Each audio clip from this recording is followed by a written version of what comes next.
There is such an ecstasy in the submission and orphan-like leaning on the right arm of the Mevlevî dervish performing the whirling dance. The whirling dance is impressive because even a person without the slightest knowledge of Mevlevî teachings and practices immediately perceives that the whirling dance indicates an entirely different world. In fact, the whirling dance and Mevlana are the door opening to a truth beyond our known and accustomed worlds. Come, let's try to open this door part way. There is something hidden in every human being's heart, given the name of secret according to Mevlana and Islamic Sufism. There is a secret that turns in our heart. Everything created is connected to that secret. Even this sky, in layers, turns because of this. This secret is not given to every person. It can only be reached by lengthy efforts and kind deeds. This secret is what the great Turkish mystical poet Yunus Emre meant when he said, "There is a self in me, within myself."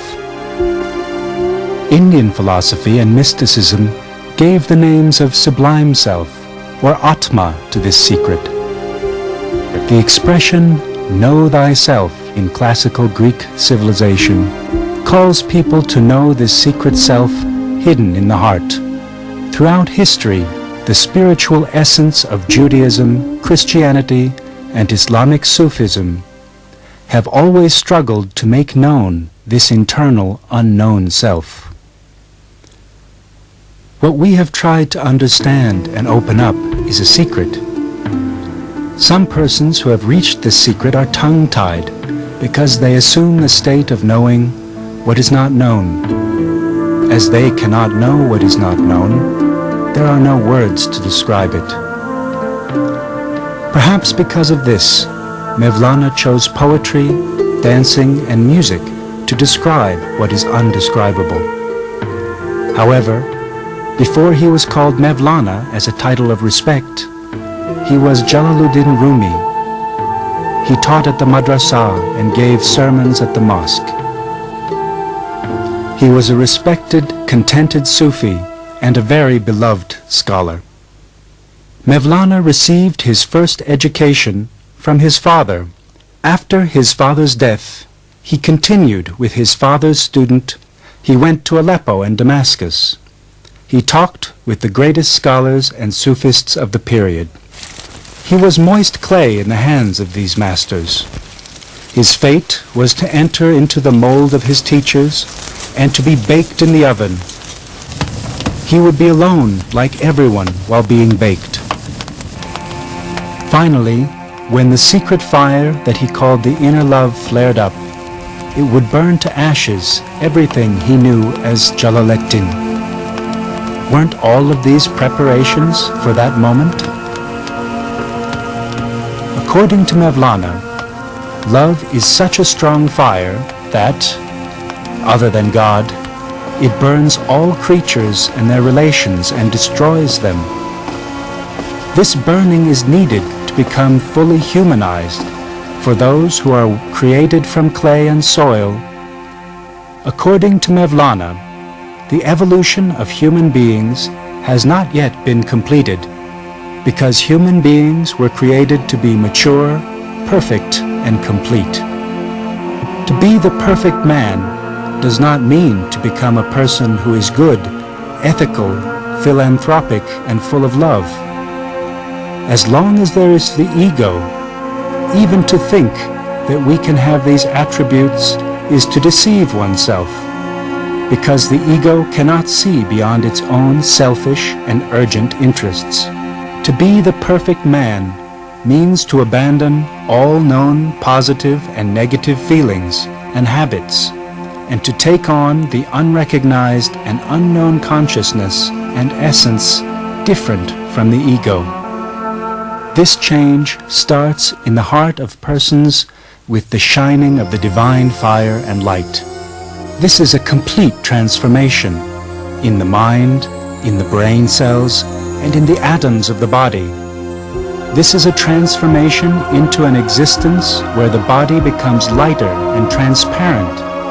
The curtain is raised. The views become definite. Everything is seen and known, and is an existence that can exist everywhere. According to the mystical currents, it is possible for human beings to be everything in a completely different dimension of consciousness.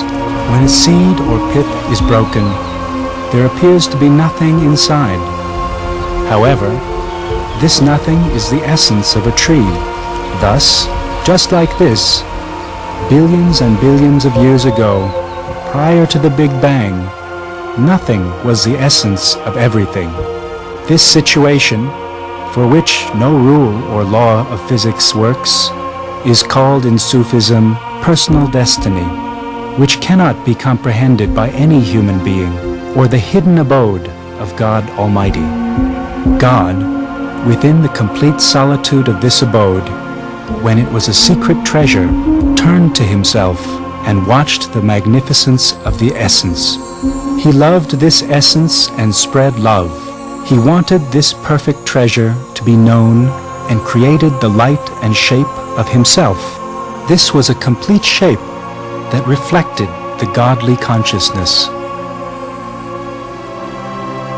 The Islamic religion calls this the light of Muhammad, but what is meant is the light of all the prophets and the saints of Buddhism, Christianity, and Sufism, and the light of the perfect man.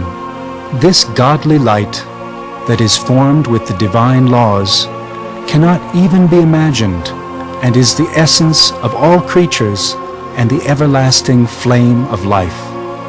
We cannot recognize this essence that has the flawless shape of God with our existing senses. It is not like any sort of substance that can be touched and seen.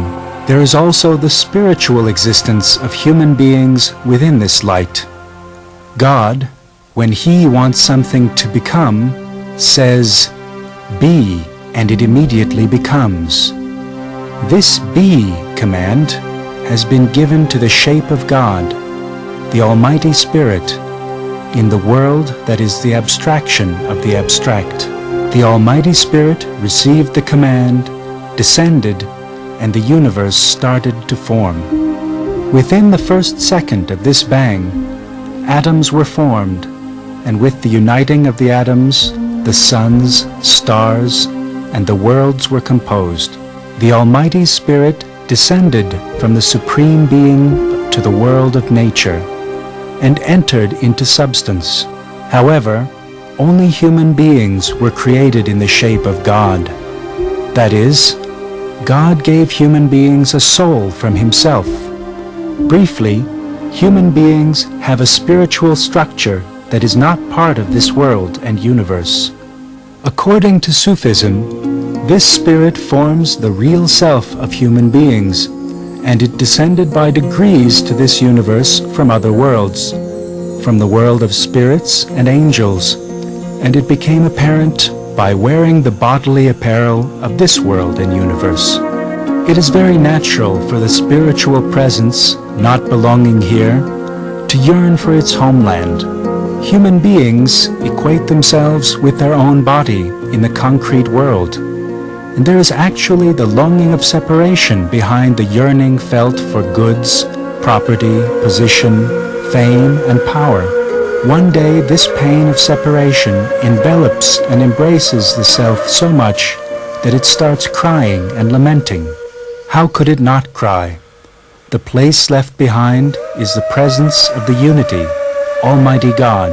Thus, the reed flute is the symbol of this soul that has separated from its real homeland. The reed flute, with its melancholy, sad, and moving sound, is expressing its yearning to God to be reunited with the reed bed from which it was separated. I said to that reed flute that cries and moans, "Who caused your suffering? Who are you complaining about?" It said, "I was cut from a reed with sweet lips. It is the pain of separation that makes me lament.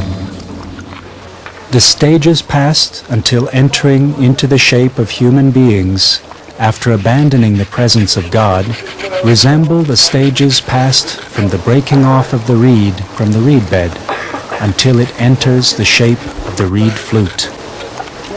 The reed flute master cut a reed from the reed bed. He cut 7 holes. The reed flute player's lips touched the reed flute, and it cried for help. What made it play was not the lip, but the breath in it. God created from himself all the creatures, from the single-celled to the most complex, but he only blew from his own soul to humans. The breath blown into the reed flute expresses this. The inside of the reed flute is empty. It only makes a sound with the breath blown into it. While one end of the reed flute is open, the other end is in the mouth of the musician. And if he were the perfect man, then the sound heard from the open end would be the sound of God. Humans are also an instrument, like this reed flute. Whenever a human becomes a perfect man, a real sheikh, then he will become a human like a human, and will be emptied by being saved from himself. He becomes God's voice, God's mirror, and ascends and reunites with his God and completes his evolution. The whirling dance ceremony relates the story of the creation of the Almighty Spirit, called the Light of Muhammad, that starts with the command, be, the start of the descent and later the ascent towards becoming a perfect man. After the death of Mevlana, the whirling dance was connected to a number of principles and starts by praising the Prophet Muhammad. To praise the Prophet is to praise the Almighty Spirit that has descended from the abstract to the concrete world. All of the prophets are a reflection of this Almighty Spirit, that is, God, and all of them convey the same message. So to praise the prophets is to praise God. The double drum beats heard express the command, be, given when God was creating the universe. The reed flute part following this symbolizes the divine breath that gave life to lifeless bodies, of the light of God that descended to the concrete world with this command.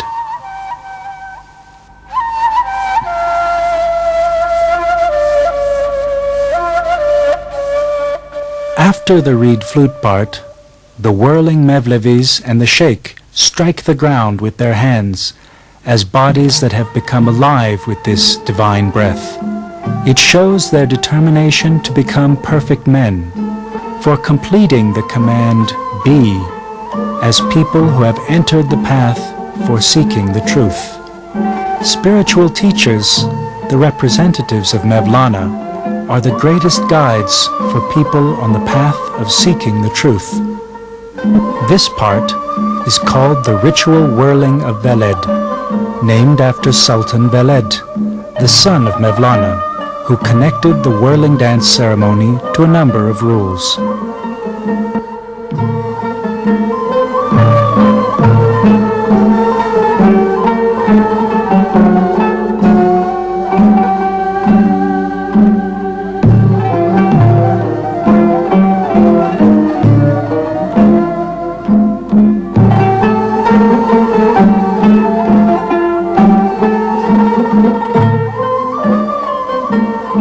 This greeting, given by looking at the faces and into the eyes, has the meaning of sanctifying the manifestation of God that exists in every human being.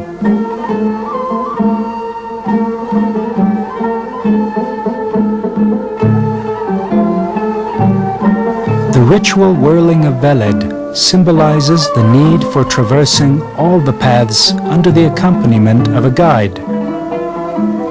It has the meaning that the best path is to stand in the footsteps of a mature sheikh who has previously passed this way and to advance from the points where he stepped. In this part, the sheikh and the whirling Mevlevis greet each other in front of the sheikh's official post, and when passing the point exactly opposite to it, the post is Mevlana's, and while it symbolizes the divine nature, the opposite end symbolizes the nature of human beings. There is an imaginary line between these two ends called the equator. This line is the shortest path for reaching God. The right side of the circle symbolizes the descent from divine nature, and the left side symbolizes the ascent from the natural world of human beings to the divine nature. The right expresses the descent to the material world, and the left expresses the ascent to spiritual perfection. The right is the known, visible world, while the left is the unknown, invisible world. The greetings given by the sheikh and the whirling Mevlevis at both ends are the greetings they give when passing from one world to another.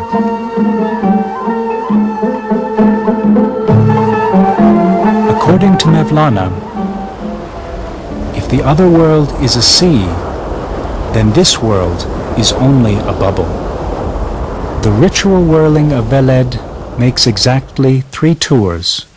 This symbolizes the 3 forms of obtaining knowledge. The Holy Quran says that God is closer to human beings than an artery. Science is the first step for understanding this closeness. It means to know God through knowledge.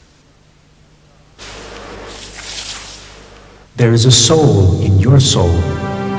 Seek that soul. Seek the hidden jewel in the mountain of the body. O friend, seek with all your might, but not outside. Seek within yourself what you are looking for. Thus, the dervish who hears within him that there is another life, another self, first of all learns theoretically all the knowledge he can learn on this subject. However, this knowledge acquired is not through reasoning, but it is necessary that it be understood by personally feeling and experiencing it. The knowledge given is about something that is not known or recognized at all. The person is completely in the dark. However, suddenly, one day a warmth comes. It is felt that a fire is burning nearby. Even the crackles of this fire are heard. Even if the fire is not seen, the entire body feels its heat. Thus, this is certainty of knowledge, the first step of learning. As the uncleanness created by the emotions of greed, grudge, hatred, anger, and fear in the hearts of humans are cleansed and eliminated, the curtain hiding the truth slowly rises, the eye of the heart opens, and the person sees the fire of the divine light within himself. This is the certainty of essence step, the second stage of learning. The attribute of this is to remain in a trance, in a state of ecstasy. When the dawn of the love of God scatters light, souls rise to eternity after the light. The love of God reaches such heights, it sees its friend with every breath.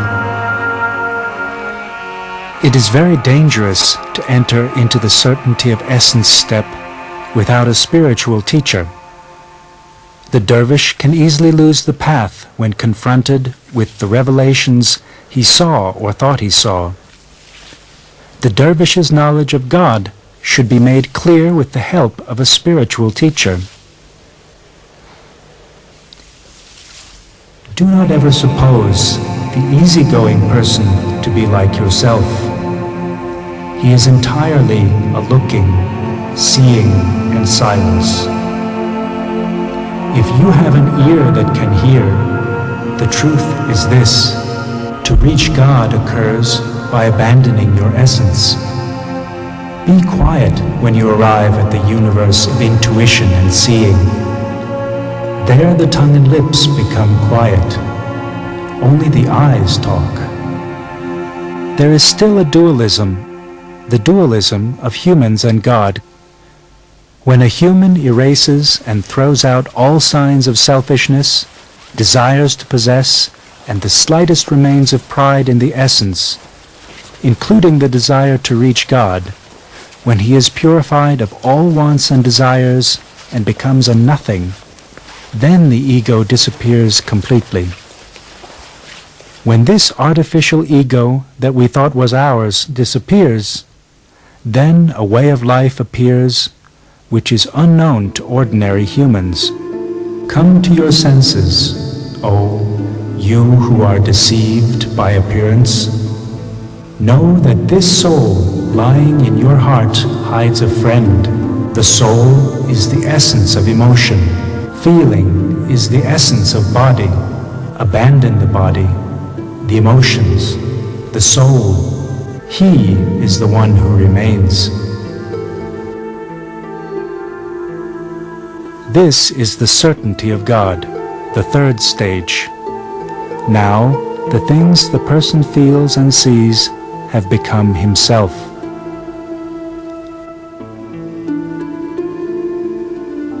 Love came. It was like the blood that flows in my skin and veins. It emptied me from my ego and filled me with God. God has enveloped all the minute particles of my body. Only a name has remained to me, and he became all that remained. The person has now reached the stage of saintliness. The person who reaches this stage has completed the evolution, realized his potential, and has become the perfect man, and has started to reflect the awareness of God. He has returned to the beginning and ascended to his place before the formation of the universe. The whirling Mevlevîs complete 3 tours by following the sheikhs assumed to have passed through all of these paths with the hope of reaching the stage of certainty of God. The ritual whirling of Veled finishes with the sheikh passing to the post. Human beings, whose bodies were created from clay and soil, must first be baked to reach the stage of certainty of God. This baking is needed so that the novice candidate's heart can endure when the day of meeting with God arrives. The most difficult stage of this maturation is the struggle with one's own self. There is such a difficult fight that this was called the Great War Against Self. Our emotions, such as anger, jealousy, greed, hatred, and fear, our thoughts, the customs and practices that we have internalized, and our identity have formed a wall that prevents us from seeing the sacred light within us. All of these are just like a layer of dust and dirt that spoils the appearance of the mirror. In order to see the mirror in which God will be revealed, this layer of dust and dirt must be cleaned. The maturation of Mevlana and the cleaning of the mirror of his heart, besides his personal efforts, were realized by his first 2 teachers. The rest of it, in his own words, was left to the grace of God. This favor came to Mevlana in the shape of Shems of Tabriz. Has it been observed at all that any chemical substance would abandon its own existence without being heated and combined with another? Thus, Shems was this fire that would heat and burn Mevlana, and Mevlana's essence was firewood. Shems came to do away with it. Social position, belief, reason, fears, everything but everything constituting an obstacle had to be burned in this fire. I want to burn and be burned. Try to awaken that fire in your heart. Light the fire of love in your soul with a fire. Set all the words on fire, all of the thoughts. Mevlana had to abandon the known so that he could reach the unknown. For this, Shams even tore up, page by page, Mevlana's books, his most valued treasure, and threw them in water. When even a fragment of shame and pride does not remain, and when the layer forming one's own importance melts, only a void remains. Very few people can come face to face without trembling with anxiety at first, with the knowledge that they are no one. It is misunderstood with the coldness of death and the silence of graveyards. However, it was necessary for one to become accustomed to this void for progressing to the degrees of perception after this.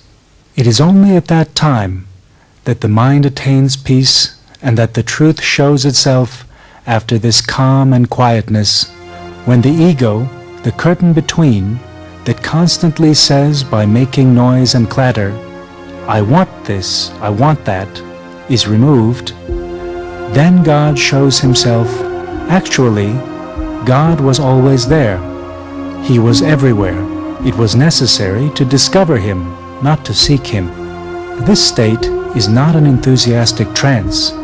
It is an unknown, completely different awareness, or, more accurately, perspective. This is the opening of the eye of the heart. In the sayings of the Hindus, it is the opening of the chakra of the heart.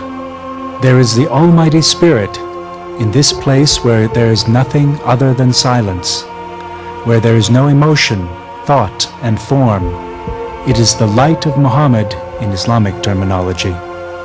Mevlana, who realized the union of existence and unlimited void, became like a reed flute in which only the breath of God circulated. We are like a reed flute. Our melody is from you. We are like a mountain. Our echo is from you. Actually, we and our existence are composed of nothing. My God, who shows mortals like him exists, the real essence is composed of you. All of us are a lion in appearance. However, like lions on flags, the playing, assaults from time to time of those lions is because of the wind. The playings of the lions on the flag are seen, but the winds that make them play are not seen. First of all, Shams lit a spark in Mevlana's heart, and later he lit a flame, and now it transformed into a furiously burning fire. However, there was one final obstacle: Mevlana's dependence on Shams. When the time comes, it is even necessary to light and burn the dependence felt for a spiritual teacher. Mevlana explains this as follows. Two live birds who are connected to each other, even if they have 4 wings, they cannot fly, because there is a duality. Whereas, if one of the birds dies, then the other can fly, because there is no more duality. Shams withdrew and disappeared. According to a rumor, he was killed and thrown into a well in Konya. This regret at separation burned Mevlana so much that now nothing remained to remind him of Jalāluddin Rumi. As in the example of the planets in the skies, Mevlana also started to revolve around that sun which started to shine within him. I am becoming enlightened with your light. I am becoming exalted with your exaltation. When I was 1, I am becoming 100. As you become me, I am revolving around you. When I become you, I am revolving around myself. Mevlana starts to turn in the void created by the disappearance of Shams, the sun outside of him. 700 years before our time, at the jeweler's market in Konya, perhaps a bang was experienced by him in which all the secrets were scattered around when he started to whirl. Do not ask how that beloved fits into my heart. How many thousands of souls live in a single body? 1,000 harvests are winnowed from a single grain of wheat. There are thousands of universes in the eye of a needle. The whirling dance is the ending of amazements and the starting of admirations, because for the perfect man, there is nothing secret. He discovers his own body with the kindness and gift of God. He finds large and small worlds, that is, human beings and the whole world, including the earth and sky, are in his own body. Human beings are a universe, and whatever there is in the universe is in them. Mevlana, whose heart's eye was opened, was also seeing. He was seeing that everything was revolving. Everything was revolving both around itself and around the sun. Oh, the whirling sky that revolves on top of our heads. You are also doing like me with the love of the sun. The wretched or the fortunate, every single atom is smitten with the sun to the extent of not being able to say anything. According to Mevlana, love is the reason why atoms revolve around the sun. As for love, it is the condition of knowing the truth directly. When his light shows itself uncurtained, neither sky remains nor earth, neither sun remains nor moon, other than God's essence. Atoms enlightened with the light of God are entranced with his ecstasy. Mevlana, that scholar of scholars, went with this rapture, and in his place came a man close to 50 who wrote poetry with enthusiasm, who played with children in the street, who saw no difference between Muslims and Jews, and who bowed in front of a beggar woman as if he were bowing in front of a sheikh. Mevlana loved people, not because they were humans or for the contributions they made to society, but he loved them for that trembling, small, divine light that he saw in the heart of everyone. He loved people because of the Creator. In any case, there was nothing else for him other than God. Mevlana, who is known as Rumi in the West, neither established a tariqah during his life nor set the whirling dance to the rules of today. He only would revolve and dance without following any rules, as he felt from within when he entered into ecstasy. The whirling dance for him was a path going to the heavens, a door opening to the heavens, a flight from life to death, a flying away from death to immortality.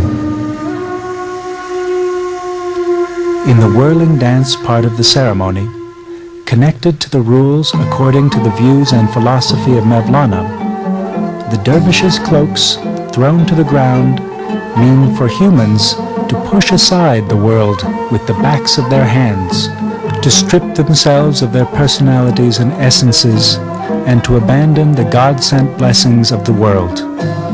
The black dervish cloak represents the world and daily concerns.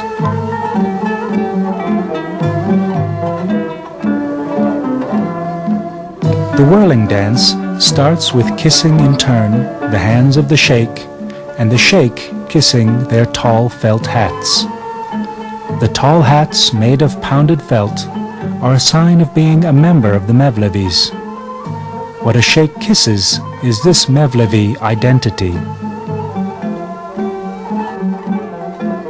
The whirling dervishes almost symbolize in form the saying of the Prophet, "Die before dying." He crosses his hands and holds the tips of his shoulders, and it represents Alif, the first letter of the Arabic alphabet that is composed of a straight line or the number 1. This has the meaning of, I bear witness to the unity of God, not only with my tongue, but with my whole existence, with my whole body. The tall felt hat is the tombstone of the ego, and the white inner garment is the shroud of the ego. Thus, the whirling dervish kills his ego before dying bodily, and opens his arms and starts to turn.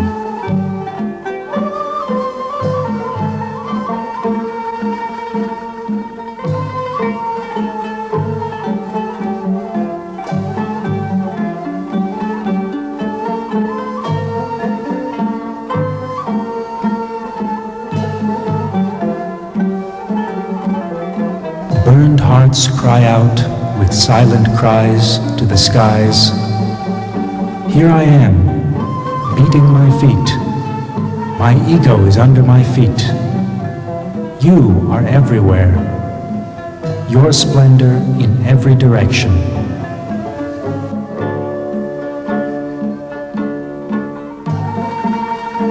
While dancing, the right hand is above as if in prayer.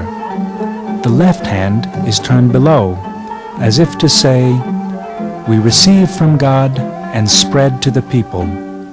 We do not keep anything for ourselves. We are nothing but a form existing in appearance, acting as an intermediary." While the whirling dervish keeps his left foot fixed on the floor, the right foot revolves around it. He says God silently within himself at every revolution. The whirling dervish says God with every revolution.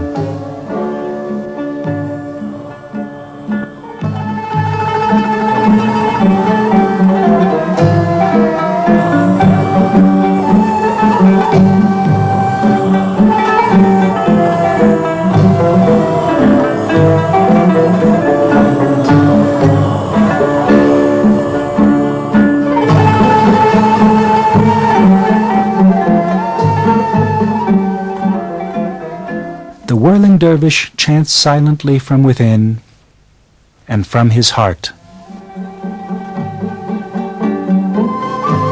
There is no night in our day, because the sun of our day is love.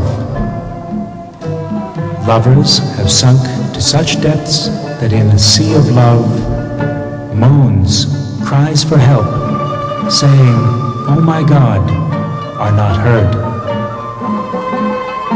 Even when the whirling dance reaches the height of ecstasy, the dervish cannot break the general rules of the ceremony and should revolve without bumping into another dervish or without spoiling the general harmony of the ceremony, like planets in the solar system. There is a great duty for the head of the whirling dervishes. He shows them the places where they will dance and prevents them from becoming too close to each other by walking among them and gathering them in a specific place while dancing. The whirling dance section is composed of 4 greetings representing the 4 stages that will be passed on the path to truth. The first greeting you see symbolizes obtaining knowledge about God and learning religious obligations. At the end of each greeting, the whirling dervishes withdraw into groups of 2, 3, or 4, and by leaning on one another, greet the point of the pole in the center that symbolizes Mevlana. This grouping in groups of 2, 3, or 4 symbolizes solidarity. The whirling dervishes start the second greeting with the permission of the sheikh. This greeting symbolizes the tariqah stage, which makes the knowledge of God and the unity of God apparent.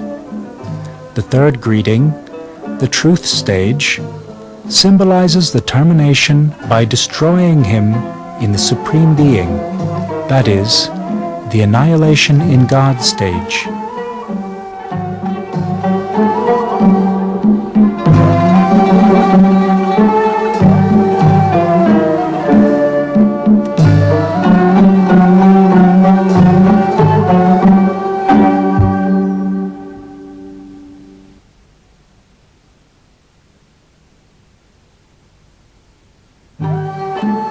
The fourth greeting is the expression of the spiritual knowledge stage.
Just as Mevlana said,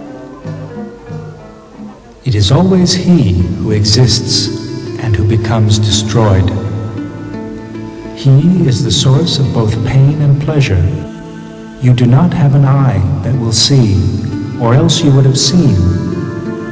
It is only he who exists throughout in your existence."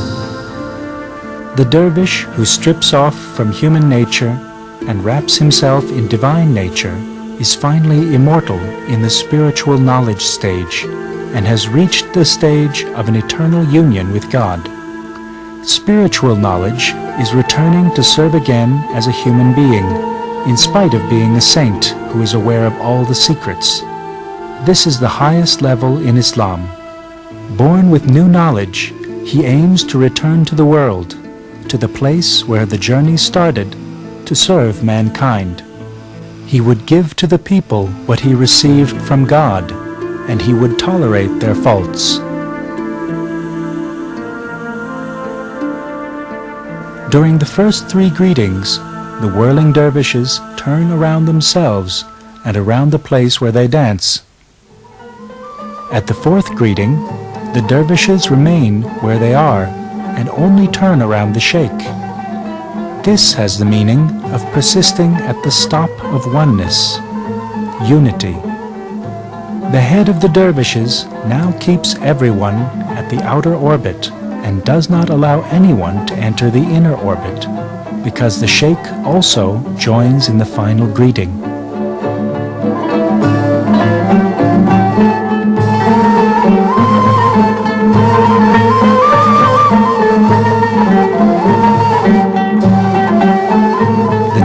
This whirling dance is the post-whirling dance. The sheikh does the whirling dance at the center on the shortest path for reaching God. That is called the equator. The dervish, who perceives the reason for the divine orders and creation, has defeated his ego and complied with the order of the Prophet, "Die before dying," and the call of the Holy Quran, "Return to your God and enter into the group of my best human beings."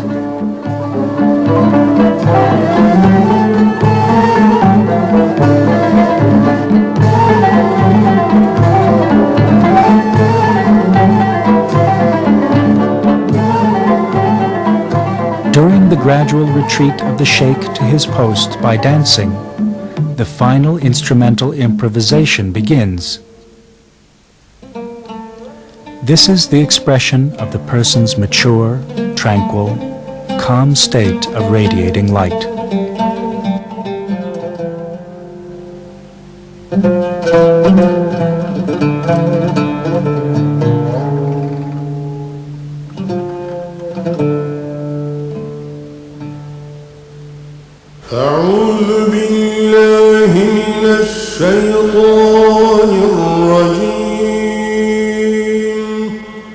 The final instrumental improvisation ends with the arrival of the whirling sheikh in front of the post, and the verse meaning, both the east and the west are God's. God's face is in whatever direction you turn, is recited.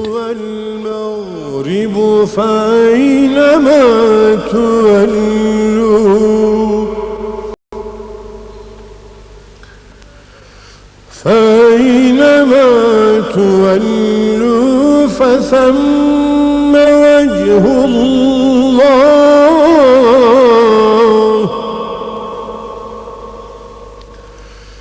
إن الله واسع عليم.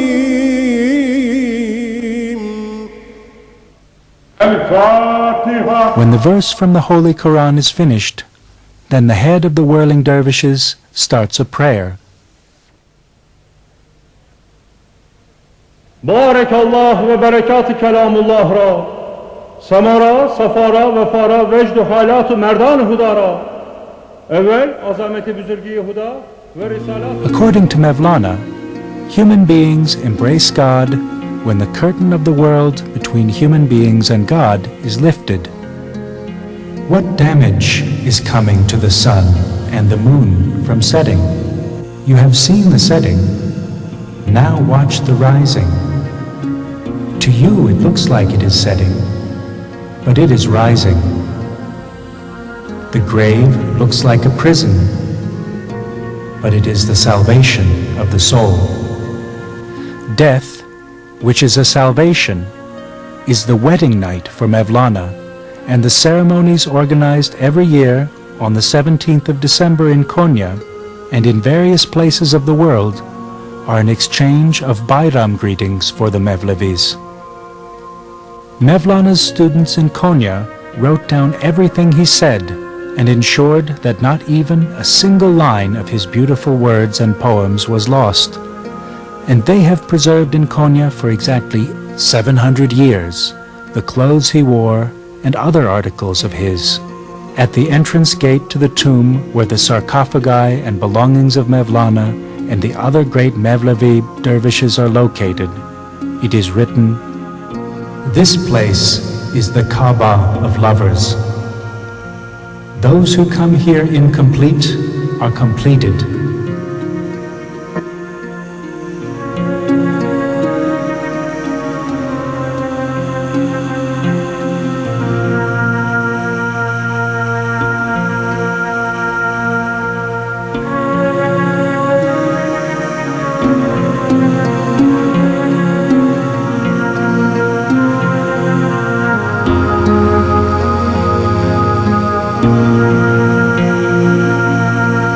Ervah-ı tayyibeleri şaduhandan ve berekat-ı ruhaniyeti aliyeleri ihsan oluna, demi Hazreti Mevlana, sırrı Cenab-ı Şems-i Tebrizi, Kerem-i İmam Ali, hu diyelim,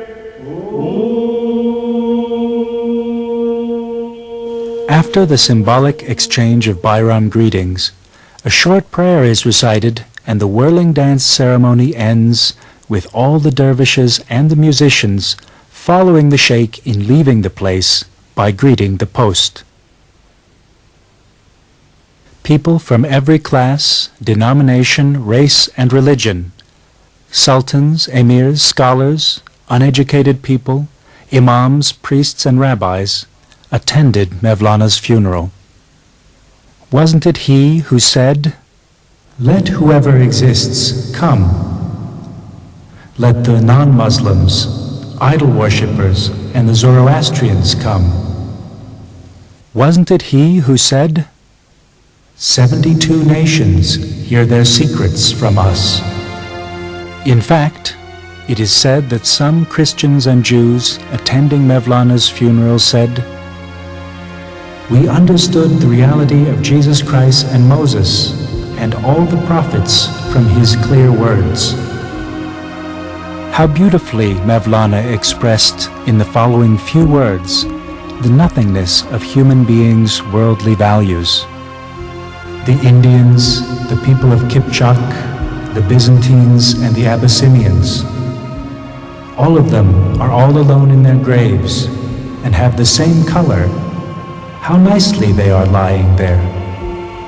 However, on the other hand, for Mevlana, human beings are creatures who carry the divine light in their hearts and who can reflect God in the mirrors of their hearts. You, that is a copy of that sacred book, you are the mirror of art in creation. Whatever you wish it from yourself. Find it in yourself. Whatever you look for is in yourself, and that is you.